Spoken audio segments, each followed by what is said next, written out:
The last major health survey done in Singapore in 2010 showed that the crude prevalence of diabetes amongst adult Singaporeans was 11.3%. This figure is expected to increase over the years, and that's because the population of Singapore is rapidly aging, and we have many more older folks now as compared to years before.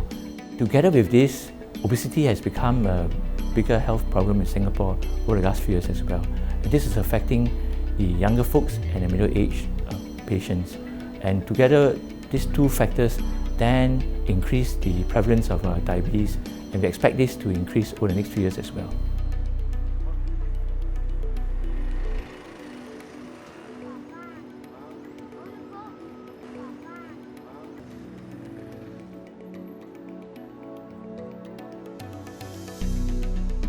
Acute Hospital Diabetes Center Diabetes Empowerment Program was designed to be a group education class. We try to engage the patients as well as their relatives to come together to provide support to each other, to learn about the necessary skills and knowledge about diabetes so that they can manage their diabetes on their own better.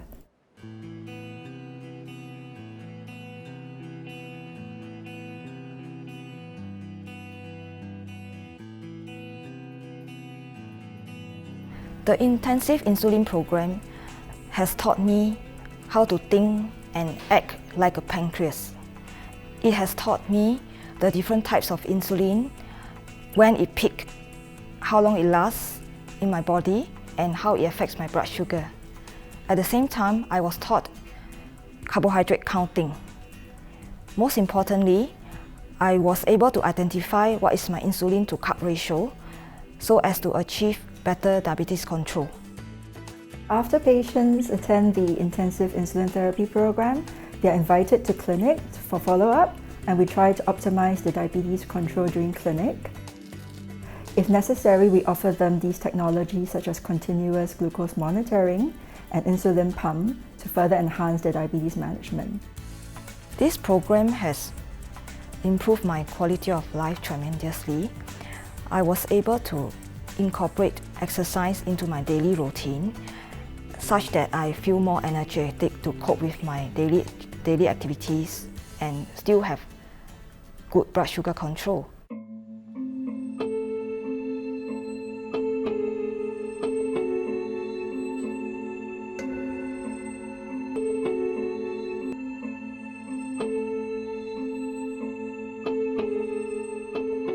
Our team has adopted the next generation sequencing methodology approach to try to understand the genetic variation pattern differences between people with young onset diabetes, late onset diabetes, or no diabetes. We hope that by looking at these differences in genetic variation pattern, it will give us insights into the disease biology pathway that are important in the development of diabetes and its complication. We hope that through better choice of treatment that match the patient well, that it will help to prevent the major diabetes complications such as blindness, end-stage renal failure, and lower limb amputations. We can't do anything about the genes that we've been given, but our environment and lifestyle are factors that we can potentially do something about. So here at Acute Hospital, we are trying to identify the molecules and proteins which get activated during exercise and dietary caloric restriction, the two activities we know that have beneficial effects in terms of disease prevention and treatment for diabetes. We have also looked at their effects on energy expenditure, physical activity levels, and various metabolic parameters such as glycemic control and insulin sensitivity, and the results so far have been encouraging. Peripheral vascular disease is one of the most common foot complications in our patients. First part of my clinical research was involved in trying to identify what the prevalence of peripheral vascular disease has been in our patients with diabetes, and that's roughly around 15% or so. Also went on to identify what the risk factors of peripheral vascular disease are. It is fairly similar to other risk factors reported elsewhere.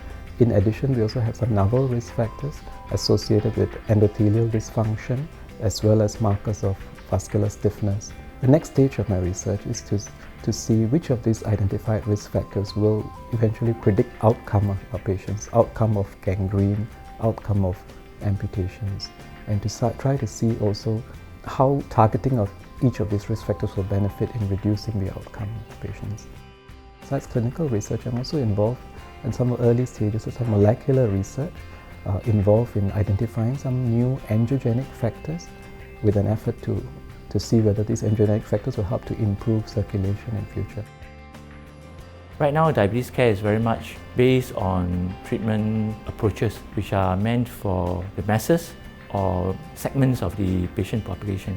But over time, we hope to be able to customize care and personalize care in such a way that we could then tailor-make treatment regimens for each individual patient based on his profile, whether it is his biodata profile or whether it is his pathologic profile. And then we can practice really personalized medicine for the diabetic patient.